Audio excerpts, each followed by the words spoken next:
Ika-26 na kabanata. Ang panalangin ng taong matuwid. Patunayan niyo, Panginoon, na ako'y walang kasalanan, dahil ako'y namumuhay ng matuwid, at nagtitiwala sa inyo ng walang pag-aalinlangan. Siyasatin at subukin niyo ako, Panginoon.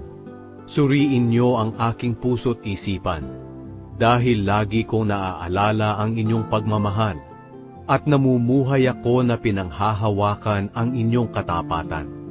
Hindi ako sumasama sa mga taong sinungaling at mapagpanggap.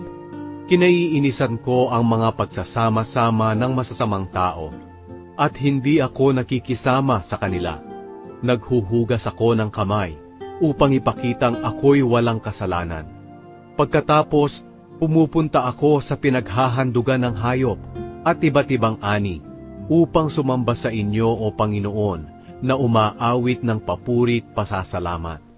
Sinasabi ko sa mga tao ang lahat ng inyong mga kahanga-hangang ginawa.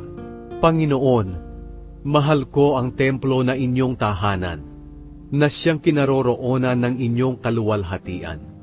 Huwag niyo po akong parusahang kasama ng mga makasalanan, gaya ng mga mamamatay tao.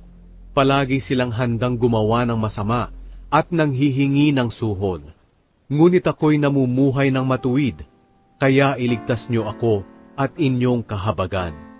Ngayon, ligtas na ako sa panganib, kaya pupurihin ko kayo, Panginoon, sa gitna ng inyong mamamayang nagtitipon-tipon.